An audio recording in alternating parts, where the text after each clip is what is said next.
everyone that joined us today. Hello to everyone. We are Luz and David from Evolving Education, and we are working to democratize like tools and the mindset to empower children to take control of their learning and their lives. Yeah, and that adventure has taken us to learn from many inspiring people all around the world, and we keep doing that now in a more virtual manner through Evolving Education webinars. And we have the amazing chance to invite pioneers of education, people that are experimenting, developing new methodologies and sharing them with the world and creating a space for that. And today we have with us Lee Havis. Lee is founder of the International Montessori Society. He's a researcher, practitioner, and trainer in the Montessori pedagogy.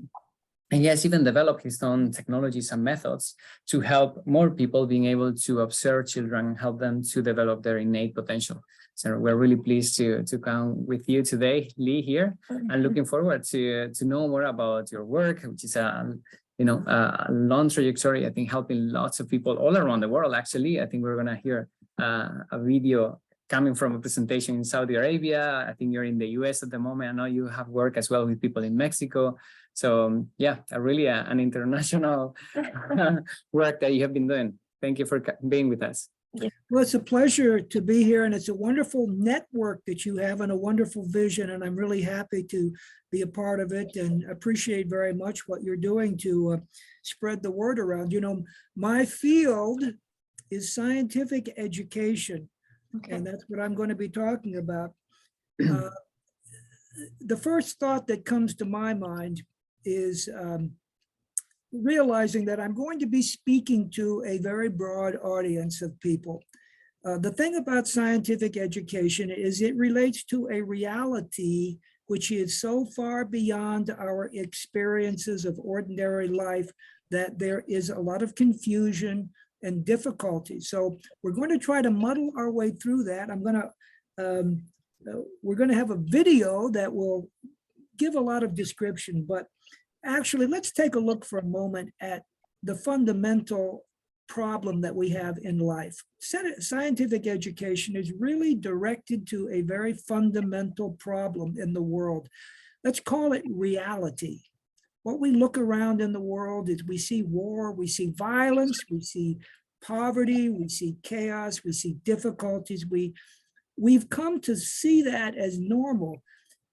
The question that I ask you is it possible to create a new and distinctive reality where all of those problems disappear, where we are interacting and living in peace, order, and harmony with each other, where we no longer need military, guns, police, laws, all of the conditions that we've thought about as necessary? Well, in 1907, that's what we're going to be talking about, this new reality. Is it an illusion or is it something possible? So the biggest obstacle we have is to accept the possibility that this reality is possible. In 1907, Dr. Maria Montessori, using scientific education, discovered the possibility of this type of perfect reality. Not only discovered the possibility of it, but realized that it is actually our true nature. So if it's our true nature, why don't we see more of it in the world? Well, we're going to be looking at what is scientific education that brings about this wonderful reality. Is it possible? Is it an illusion? Well, the first question we have to ask is if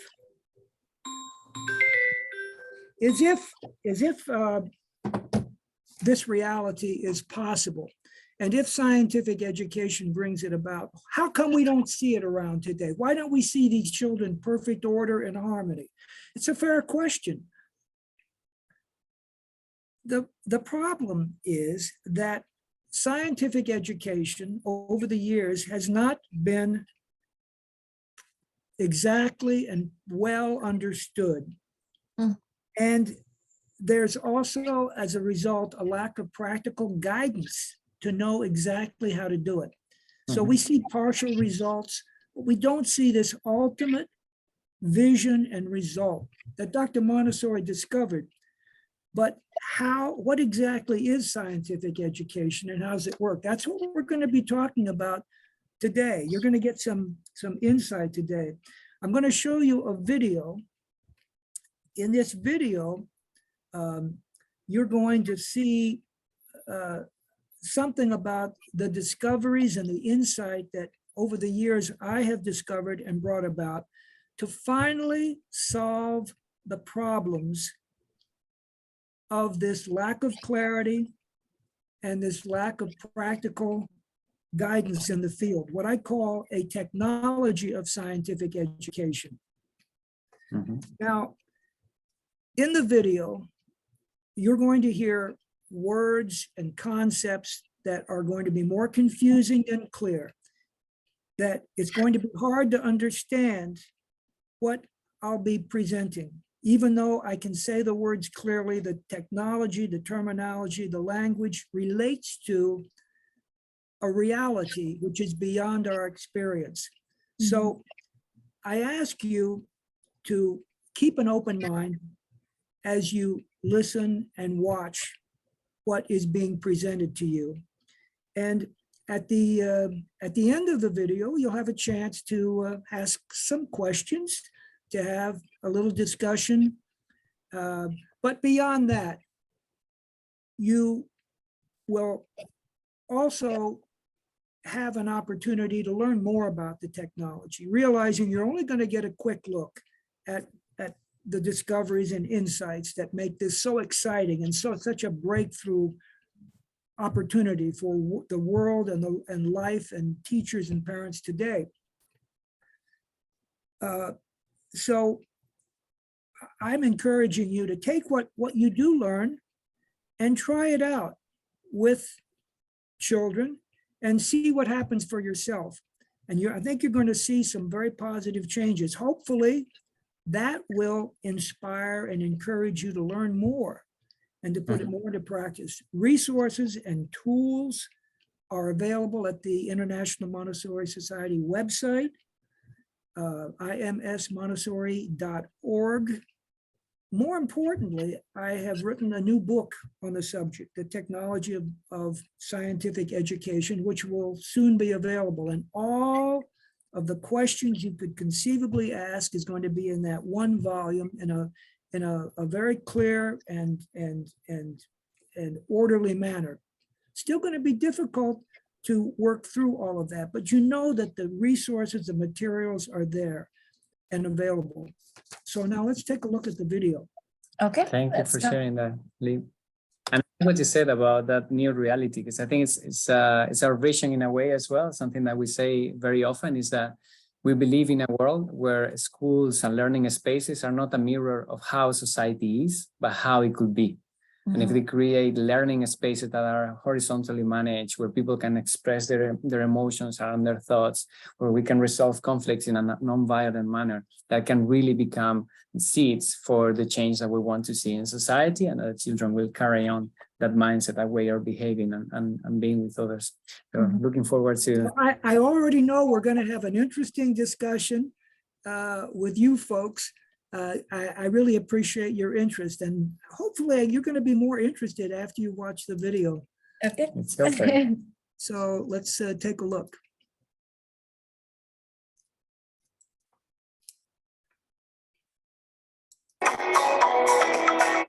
Well, ladies and gentlemen, our next speaker for the day is going to be Lee Havis. Lee Havis is an executive director of International Montessori Society.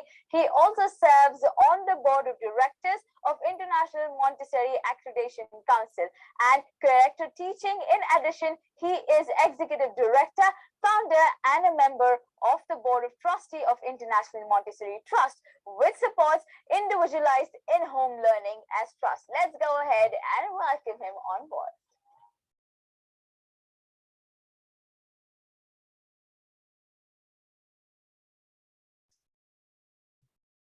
Hello, I am Lee Havis. Director of International Montessori Society. Welcome to my presentation on scientific education. The question you first are going to ask is, what is scientific education and why should you care? Well, at the end of the presentation, I think you'll be able to answer that question, both of those questions pretty well for yourself. But let me say first that scientific education is a search for man's true nature. Why you should care is that actually through scientific education, man's true nature was discovered. We know what man's true nature is, and it's not the nature that we see ordinarily around us in the world. As a matter of fact, it's magnificent. It's orderly, it's peaceful, it's really perfect. What a world it would be if we had that true nature in the world. The work that I've done is a continuation of scientific education that has gone on for quite a while. And I can't, in the time period that we have here, give you the 40 years of experience, but at my website, you will be able to find out more about the discoveries and the insights that I've come up with. Actually, well, the website there is indicated on the screen, imsmontessori.org. At that website, you can find resources like a recently revised and updated study guide on the technology. I've developed a technology for scientific education. And that's available along with resources like webinars and an audio CD I've done on the subject. I have a distance learning course and other resources also. I'm coming up with a comprehensive text on the subject of this technology of scientific education. So the information is available, and this is just the beginning, a kind of an overview. Scientific education really began in the 1800s with two French physicians, Itard and Seguin, who experimented with observing children in a natural setting as much as they could develop, studying through observation and freedom what their behavior was like. Nothing much came of that really until another Italian physician, this one Italian, Dr. Maria Montessori, picked up that idea of scientific education and applied it with preschool children.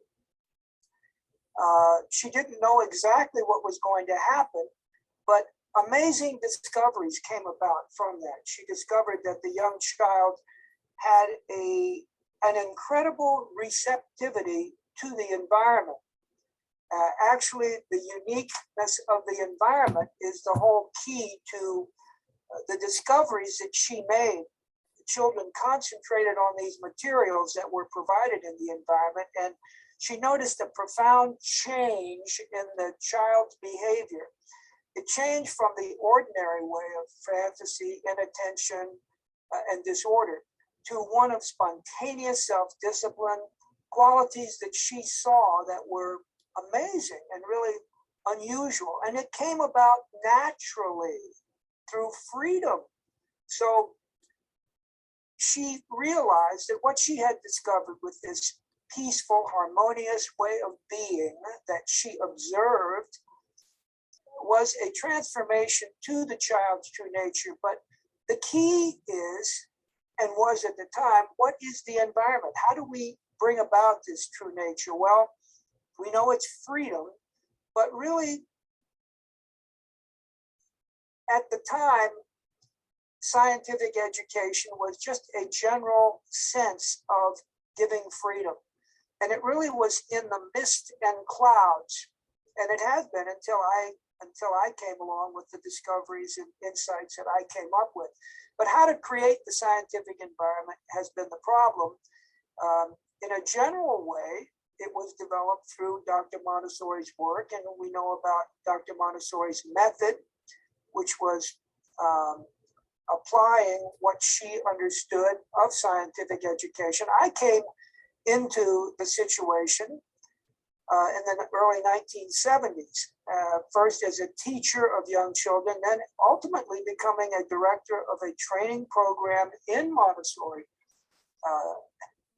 education, and actually developing a curriculum and being very involved. I made an incredible discovery in 1979 that really changed my life and changed the fabric of scientific education.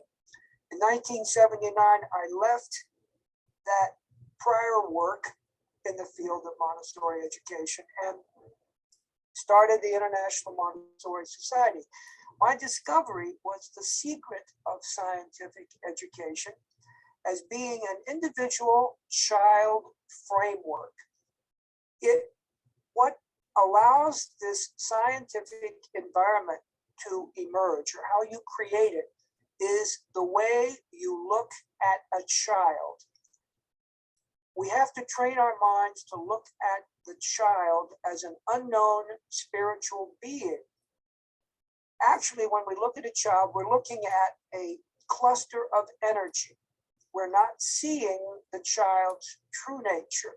What we're seeing is the physical objects, the other children, and the adult personality, which is around the hub child. The hub child is what I call the focus of attention, the unknown spiritual being that is the center of this framework.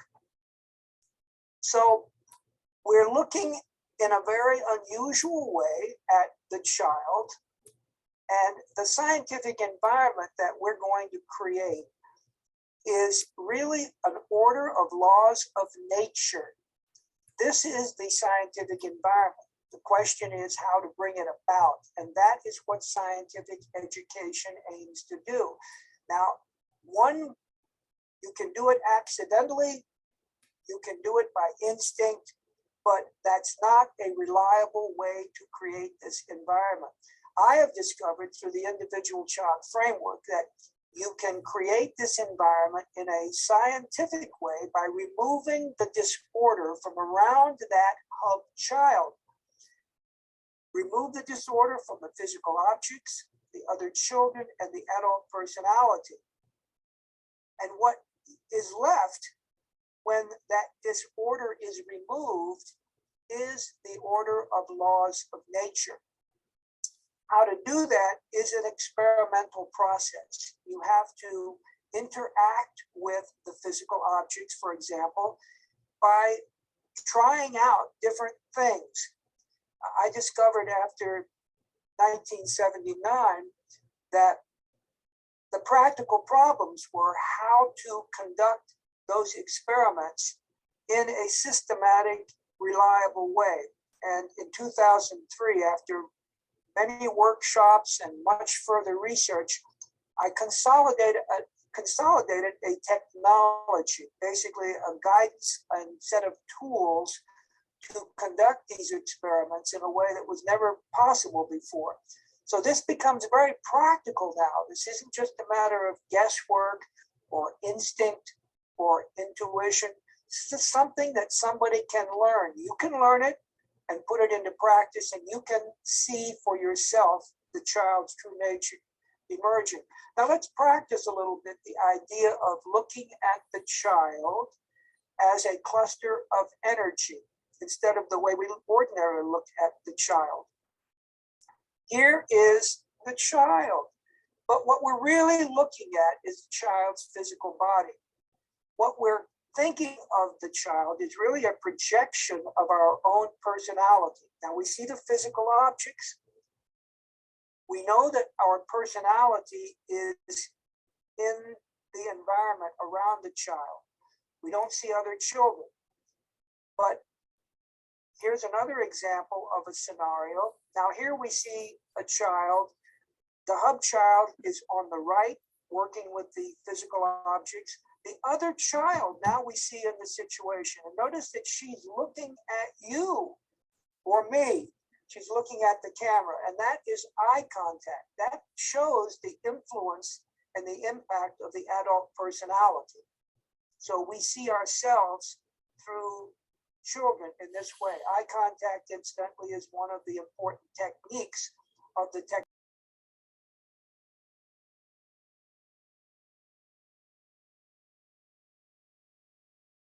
our adult personality. But our adult personality is not who we are. It is not our being. In scientific education, we are being committed to laws of nature.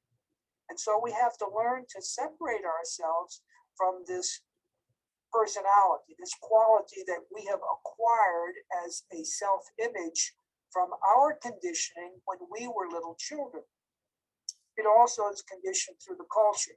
But the technology that I've developed is summarized here as 10 techniques, which are things to do, 20 protocols, which are regulating mechanisms for the techniques, ways to combine them together as experimental interactions is what I call lesson presentations.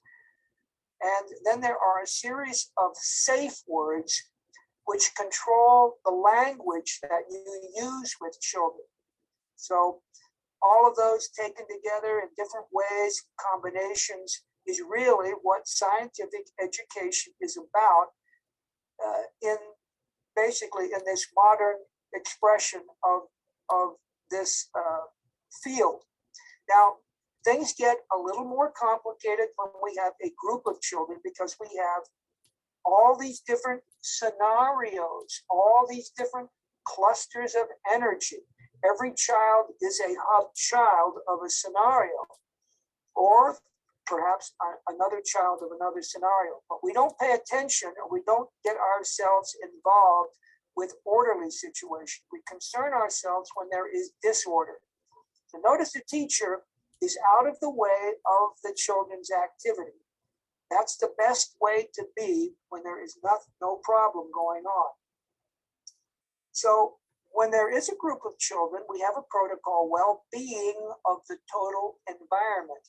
And that points us to which scenario we're going to give our priority attention to. We're looking at where there is significant violence or harm coming to a child. For example, that would be a first priority. So we give our attention to a scenario that has that level of harm. And there are lower levels of disorder also. But the concern is the most serious one that we approach first, where there is harm to a child, for example. And we deal with each scenario in the classroom one at a time. Now, we have to be very careful when we're interacting with a scenario because other things are going on. But let's look at this one scenario as a misbehavior scenario. Remember, we're looking at a cluster of energy. So let's look at it like a hurricane. We see the disorder, but we have to analyze it. We have to break it down. So we see the hub child as the eye of the hurricane. We don't do anything with the central hub child. We look around the child and look at the disorder. Now we're going to remove the disorder sequentially, but we have to start with what is most significant in the disorder. It may be in the physical objects, it may be in other children, it may be in the adult personality, maybe all three together, but we have to focus on the most significant one first because we can't deal with them all at the same time. So the present moment becomes very important because we are constantly seeing changes in the environment. Everything we do brings about some change. So let's take three techniques: proximity, distraction, and clear direction, and see how they might apply in a misbehavior scenario. Look at proximity. You simply move closer to the problem. That's what proximity is. If you move too close, you interrupt the order, and your personality becomes detrimental. And so you can move away. That is a way to use proximity in reverse. If the child does not pay attention when you move close, you may have to use a technique called distraction, which is getting the child's attention. For example, holding an object or touching an object that has the child's attention at that time. When you get the child's attention, you take your hand off the object and then communicate or do whatever is necessary at that point. For example, give a clear direction. A clear direction is simply telling the child to do something. A safe word phrase to use in clear direction would be, for example, come over here, let me show you something. To practice this concept of interacting with children, scientific teaching, look at a protocol called eye contact before talking. That is, don't talk to a child until and unless you have eye contact. A very common mistake that many adults make with children is to talk to a child when you don't have the child's attention. Eye contact is the best evidence that you have the child's attention. Now, if you just practiced this one technique, this one protocol, if you're violating the protocol, especially, you're going to see big positive changes occur in your relationship with the child. The child is going to pay attention to you, is going to more likely do what you tell the child to do. Now, when you do have eye contact, don't use that as with a facial expression of fear or sadness or some sort of manipulation. Just keep a neutral expression on your face and go from there. Now, the problem that we have is that our personality is conditioned from our childhood to act in ways that are consistent with a very detrimental, harmful condition in the world. It's like fish in water. Water is a condition or a reality that controls the very life of fish. Now, in the same way, we have a reality like personality developed in our childhood or culture, what is around us, that controls our behavior. So we are swimming in this conventional reality without realizing it, just like fish. We have to step out of that condition, out of that reality, and create a new reality. This new reality is the scientific environment. Now, let's look at how a human reality comes about. The child, the young child, we know, has experiences and is going to develop his personality or his stable way of being, his conventional reality, by about the age of 6. He does it by having experiences in the environment. He interacts with adults and physical objects and other children in ways that are habitual, that are repeated, and out of the habit of repeating types of experiences, it becomes a built-in reality. Now, we're going to create in scientific education a new reality, but this reality is different than our personality or culture. It is a reality that we have to create consciously by following laws of nature. We're going to create this commitment to laws of nature. and it's different than our conventional reality. So that's what the technology is for. We're going to remove the disorder from around the hub child in a particular scenario, and there are different scenarios when they come up.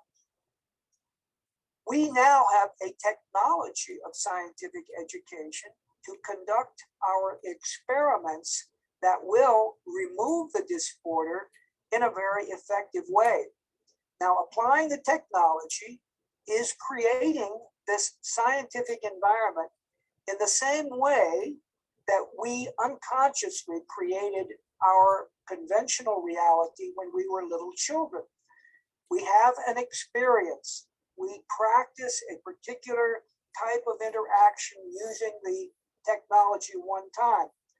Now we have to keep doing it. We have to keep practicing the technology. And that's a big failure area. That's where the problem comes up, because you don't see with one experience, you don't see the full impact of what we're aiming for. You have to keep doing it. And as you keep doing it, you will see the reality of the scientific environment coming forward. It will actually emerge, and you'll see the evidence of it in the child's behavior. The child will come into that condition that Dr. Montessori discovered with her first experience in 1907. Now we see examples of this scientific education in many cultures. It's not dependent on your particular situation in the physical. So here we have Brunei, the teacher observing, and we see physical objects, other children, and of course the adult personality. Here's a situation in Malaysia. Here's a situation in the United States. And here is a situation which is a bit unusual, working with children in the street. You can create the scientific environment by in a unique way by developing the conditions of laws of nature without the usual, the customary framework. The framework is created in this situation by what I call an exchange of value. You can't manipulate the children. You have to get their agreement. They want money, and you have to respond to that. You will give them money if they give you time. So the integrity of the situation is built around what I call an exchange of value. So you're going to use the time with these children to conduct a little bit of some academic exercise. Now, doing this one time is not going to bring about a fundamental change in these children. But imagine doing it day after day after day.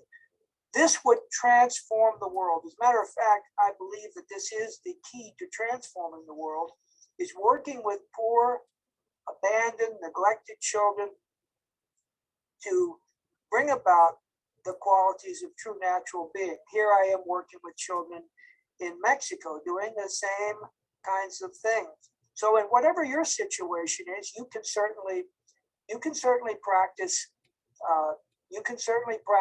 the type of scientific teaching. Go to my website, find out more about how to do this. imsmontessori.org. We have some time for questions. If you have some questions, would like to present them in the chat, I believe.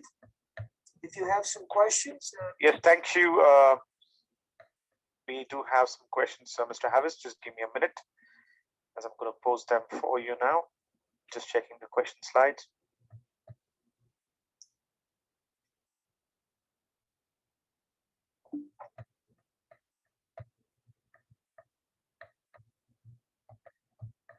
So I'm going to share the questions to you on the chat screen there. If you could read it and then answer them.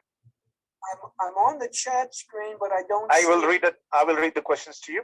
How would technology change the future of the education system, an approach of measuring performance, and identify how to differentiate students' learning abilities? Well, first of all, the question is the word system. It cannot work within the system of conventional education. In other words, you can't, this is a new system of education. So certainly any situation, you could walk into a conventional classroom and you would essentially change the structure of the classroom. You would make it designed for freedom. You would observe the children. You would provide opportunities for individual activity for the children.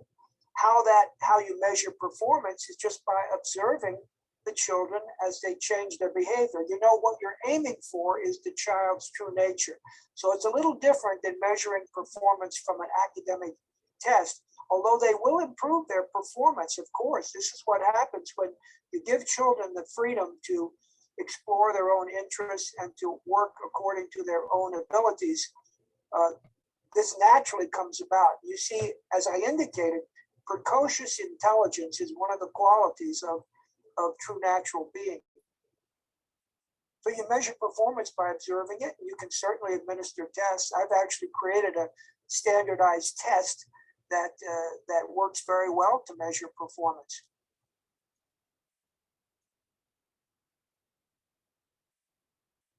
I hope that answers the question. I have another one here. Shall I read it? Yes, go ahead, please. Slide on managing behavior was very informative. How do we bridge the gap of what is being taught in online platforms, maintaining the attentiveness and the outcome? How do we measure the learnings? It's very difficult online. I observed a 6-year-old trying to connect with other children in an online chat, and it was total disorder. Frankly, it's very difficult. You know, getting eye contact.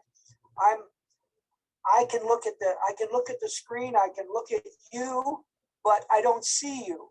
And so the mutuality is a little difficult in online. So I don't, you do the best you can. And managing this behavior is very difficult because, you know, how do you approach a child? If a child walks away from the screen, what can you do? Not a very conducive opportunity for managing this behavior. You need to have somebody there with the child to touch the child or to interact through mutual eye contact. How does the Montessori approach benefit young students? Well, let's talk about scientific education. Montessori approach that follows laws of nature will benefit the student by allowing their true nature to emerge. If it's a benefit to be at peace and in harmony with other children, to be self-reliant, to be joyful, harmonious, and in order, then that's what scientific education is for, and that's certainly a benefit. That's a benefit for everybody. What is the impact on kids on their social skills because of digital learning? What is the impact on kids and their social skills? Well, any conventional teaching, and I don't think digital learning has to be completely abhorrent to laws of nature, but I have a tutoring program and we do online tutoring, but it is difficult.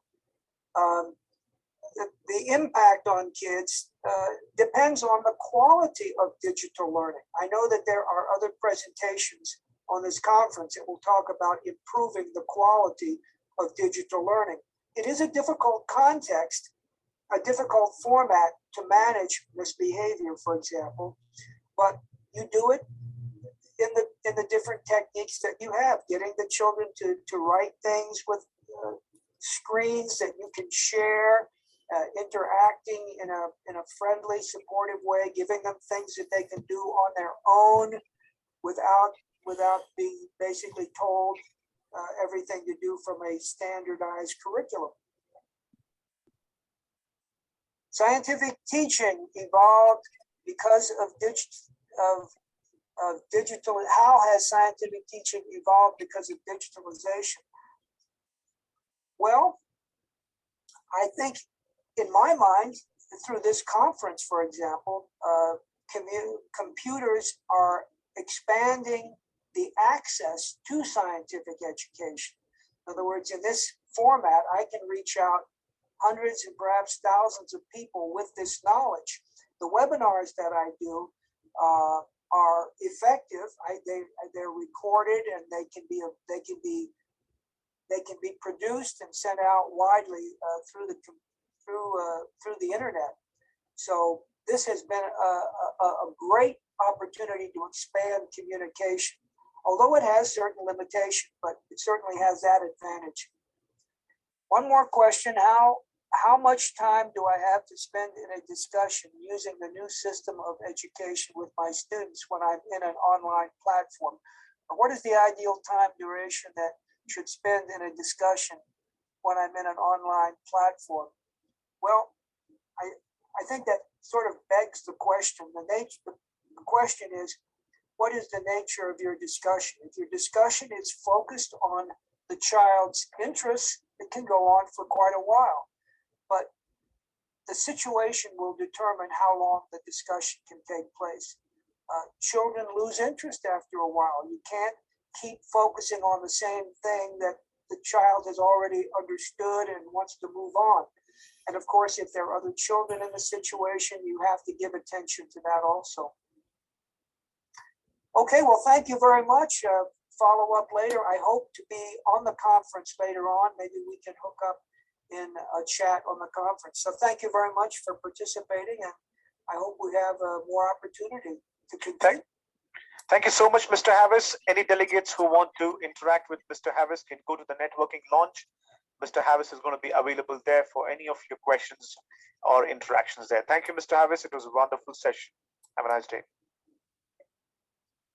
A session full of Okay. learning was with us. Thank you so much for sharing. More important, I personally believe learning never stops. Thank you There for we sharing go. that, Lee.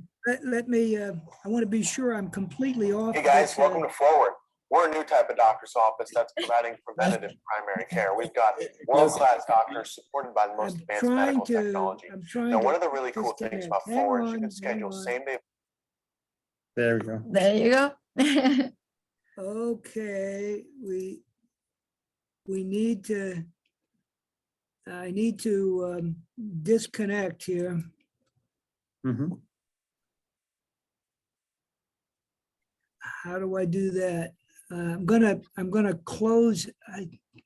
We can see you perfectly, actually, and hear you well. Oh, are we good? Okay, all right. Well, It's all working, and we could watch the video, so on the presentation. So thank you for sharing it. It was nice to see exactly what you meant with the technologies and how they develop out of the Montessori pedagogy and methodologies. Yeah, I really like the slide with the fish saying, "Hey, hello, this is our reality." It reminds me when we were in China, we were traveling, and there was a moment that we were climbing a mountain, and we were actually we really like hiking, but this time it was super cold. It was raining all the time. We were suffering, and actually there was a bus to reach the top of the mountain, but we kept going, and 3 days of walk, and it was like, oh my God, we're gonna die. Anyways, when we arrived to the top, we met one guy, and he was like, "Why did you go walking?"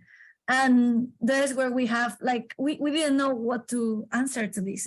It was like, okay, I think that this is something that we do because it's something that is completely in our culture. Like in Spain, we normally, every time that we go to the forest or to do some hiking, we do that without questioning why. And we found that sometimes when we are not able to answer the why, it's because it's something that is completely cultural, and you keep doing it without actually noticing so much.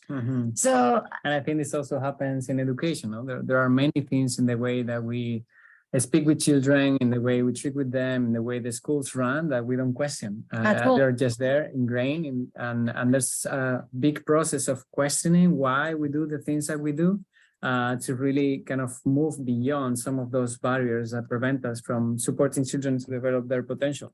Some people actually call this process de-schooling like the process of leaving behind kind of that pattern of how learning should happen. Yeah, Well, the intrinsic patterns that we have learned through our whole life, then now it becomes a real challenge to start questioning where do they come from, and this is something that I agree with, or I'm just doing it because that's what it has been done and what I have seen all my life. And yeah, changing that and started questioning all those things is a real challenge, but also super fun in terms of, I think for me, it's like a personal development process that I really enjoy, and that's like the learning process per se is beautiful, and there are many challenges, but it's exciting. Yeah. You know, being in China, I did some workshops in China, and I was very confused mentally because I couldn't get answers to questions in the same way. They don't reason. What they do is they just experience and in a very global way. And it's very interesting to see the way the mind can function differently. Absolutely, yeah, that's everything that we see. I think we see through our own filters and the lenses of our own experiences of our lives, the books that we have read, the way we would rise up in our families, the community we lived into. The behaviors that people have around us, like if they behave in a particular way, we might think that that's the only way that we can behave. But then when we see examples of other things, of doing things in a completely different way, it's like, wait, 1 second, where is this thing coming from? And why am I doing these things? Yeah. And then it's that reflection is what starts the change, and being aware of that is what you can use in order to keep moving forward. Yeah, and in fact, in many of some of those strategies that you share, some of those techniques and protocol, I could see how one of the barriers that we need to remove ourselves from is seeing children as different than any other people in the world. I mean, we're all human beings. So it's just being children as any other person with the same rights, with the same potential, and therefore that we need to treat them with that respect, looking at them in the eyes, talking with them with respect, giving them their space, asking questions to understand why they do the things that they do. Yeah. I think that's a super important point, asking questions from curiosity, because we are actually interested on what is going on, not like to pursue or to check a box of, oh, I'm asking this question, but because you're actually really interested on what is going on and you want to get to know them more. Yeah, exactly. Well, you know, you touch on a very profound question, which is really what life comes down to, is who are we exactly? You know, are we the product of our parents' conditioning? Are we a kind of a representation of our culture? When you get down to the very fundamental, you step into a zone where you just don't know. And I've found that being comfortable with not knowing is a very high level, or being confused is a very high level of state of consciousness. Yeah. Yeah. Yeah. No, that's one of the protocols that you mentioned that I really capture my attention, and is being in the present moment. And that's something, it's such a big challenge, I think, for all of us. Like today I was doing meditation. I tried today, like kind of a long one for me. It was 30 minutes. I felt like, oh my God, that's a massive challenge for me to do 30 minutes of meditation. But being in the present moment as an educator, as someone working with children, oh my God, that's so important, because of all the things that, just as something is happening, just to be aware of all those things that are happening inside of each of us. Our distractions, the things that trigger us, the things that make us feeling more angry or more happy, or our preferences for particular things, and just being aware of all the things that are happening inside of us as an observer, to then be able to look outside without those prejudices and preconceptions, which I understand that this is like it's a vision. It's impossible because we are not machines. Obviously, we have all our emotions and all the things are going on within each of us, but it's a beautiful path, I think, to aim for that consciousness and awareness and being in the present moment. I don't know if you can share some suggestion or some anecdotes about that protocol of present moment. I have so many that are wonderful, but I want to follow up on what you're talking about is present moment. You know, children are in a different reality than we are in. We are in a conventional reality. Our thoughts and our ideas, they come from a reality that we see around us that we've learned and so forth. A child, a young child, is in a very pure reality. They are very close to this scientific environment. That's why it's such a critical breakthrough to be able to preserve the integrity of that kind of purity, because if their reality is unformed. They are creating reality, as I described in the video, that they are creating it unconsciously, instinctively. And we have to, if we don't protect that inner guidance, we pollute the conditions and they become little mini me's. They become part of the problem, a part of the reality that we want to dispose of. It's really the hardest part of scientific teaching, is to control our own personality, because we have to see it as separate. We have to see it as separate from our being. What we're doing is we have to create a new being. We do that by using the technology. As I said, just keep using the technology, keep experiencing it. It's very confusing because it doesn't, you're looking at misbehavior, for example, but you're not seeing the source of it within yourself. I know that's a very intricate, I know you meditate, so you get a sense of what I'm talking about, but all of this is happening within each one of us. What we're seeing is a reflection of our own life's reality. Children are in that unformed state where everything that you do, they absorb. I had a kind of I call it a near-death experience, when for 3 days I was walking around disconnected from conventional reality. I was in the present moment in a very pure way. Everything was perfect. When I was with children, the most interesting thing happened. I sensed that we were both in the same reality. When I looked at their eyes and they looked at me, I knew that we were in the same reality. I don't want to say the same place because it's a state of consciousness, but it was like a place. It was like being where they are. And there's not, we don't look at children in that distinctive way. What you're entering in, and Dr. Montessori called it the secret of childhood, you're entering into a reality that they are still what they call spiritual embryos. They are more spiritual than physical. And that spirituality is the essence of our being, our true nature. And that true nature is our true nature, but it comes alive in the little child. We want to see that true nature in the world. It's too late for us because we have already been conditioned. We can control it. That's the good news. But the control, when you are with children, you control it in a way that creates this condition, what I call a true natural reality. We can do it. That's the good news. The technology is here to be actually teach you to do that. You act like you're real. It's like an actor in a movie.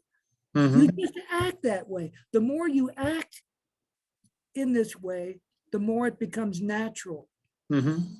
Yeah, and we see that, for instance, in nonviolent communication or some of these methodologies that help us to relate in a more horizontal manner, trusting people, trusting that people are going to do the right thing. And the more you act trusting others, the more that trust is rewarded by other people trusting you, and things end up working.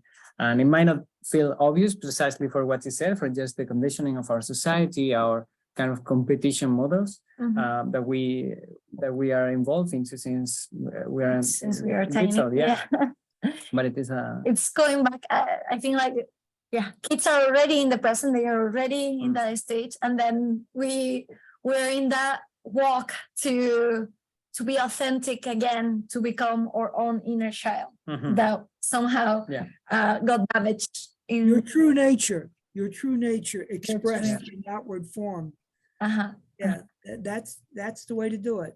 Yeah, and you might see us, by the way, scratching a lot. That's because there's lots of mosquitoes that are biting us. We don't tend to do webinars this late, and now we know why. So this was an experiment, and actually this takes me to my next question. Maybe this is a good way to wrap up, and is that you talk about scientific education and experimentation, and we're 100% for that. In fact, we love to share diversity of perspectives in education and different methodologies and techniques so that people can experiment and find out what works for them. And for instance, we use a framework of experimentation that you might know. It's called design thinking.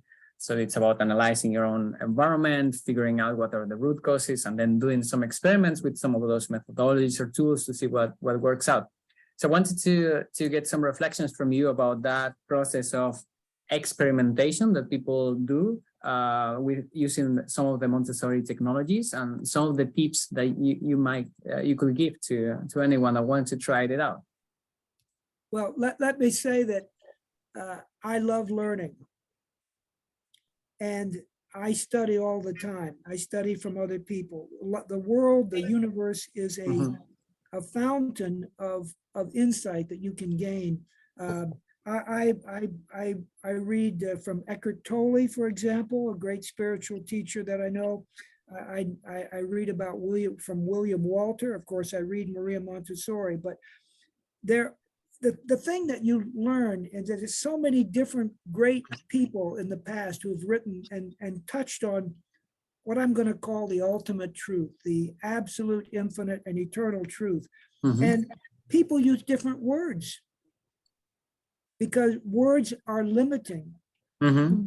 I've in the book that I've written on technology, I have 2 language guides. One is definition of terms, and the other is new education terminology. It is the thing that divides us can also be the thing that connects us, and that is communication through language. It's an imperfect process, but it's what we have. We have words, and people divide on words. I, for example, I use a word like reality. Now, there are some very spiritual teachers who have great insight, but they use a different definition for reality.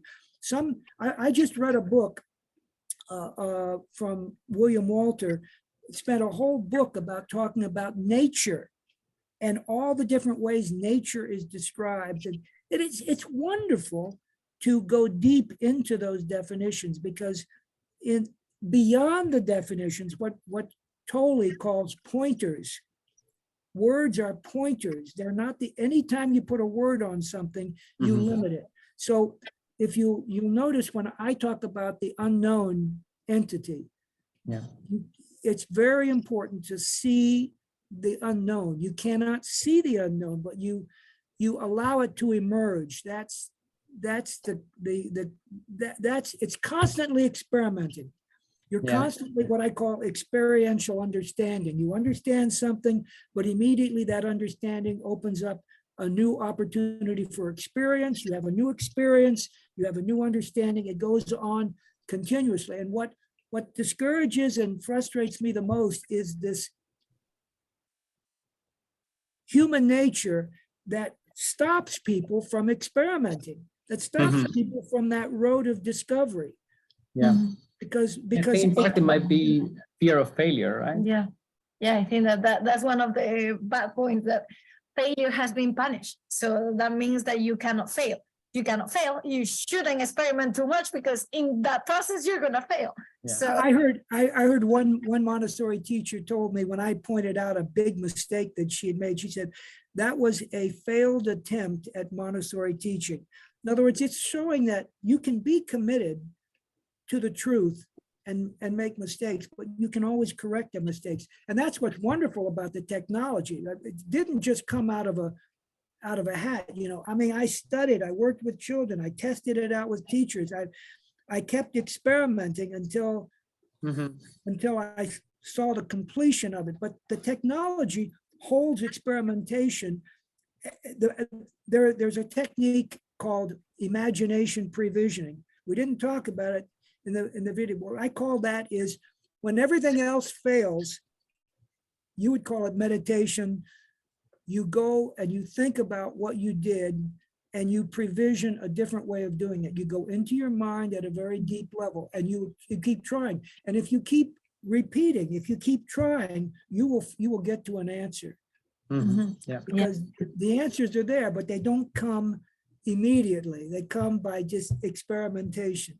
Yeah. Is that a reflective process also in learning? But you've got to have a technology for doing that. In other words, you can't just, you can do that like instinctively or intuitively, but that invariably I find it fails because, well, you know, not with some people are beautiful, instinctive, they're better teachers than I could ever be, but they cannot communicate it. And what you're doing in the networking that you're doing, for example, is so important because you open up a channel for amplification or communication outside of what people already know. Yeah. Yeah, and I like the work that you did at putting together all those techniques that precisely there's many people that need to see them listed down, like look for eye contact, place yourself at the same level as a child, talk with them. And so many of these things, as you said, like for many people might be instinctive, like when you tell to them, Absolutely. And they will do that just naturally, but for some others it's good to see, okay, so this is a list of things that is good to have within our communication so that we can create a safe environment, and then that child can explore and can express how they feel, and they can develop that innate potential that each of us has. Yeah. So it's been fantastic, Lee, to have you with us. This is the first Evolving Education webinar that we do this year in 2023. We're really excited to see how it came, and it has been great, actually. We learned a lot about Montessori technologies, we learned about scientific education, and about the work that you've been doing with children all around the world. So thank you very much for being with us. We're going to share this with all our community, and we hope to reach every time more and more people that know about all the tools that are already available for them to transform education, each of us in our own contexts, in our own families, in our own learning spaces. Yeah, because there's not going to be also a magic solution that is going to work for everyone, but then everybody has to experiment and try different things in order to find what works for them. Yeah. So that's the learning process, the exciting part. So thank you very much. Well, thank you very much for the tremendous opportunity. I wish you good success in your continuing good work. So let's stay in touch. Yes, Definitely. for sure. Thank you very much. Okay. Away from the mosquitoes. Yes. Wow, they were intense. Yeah. Bye-bye.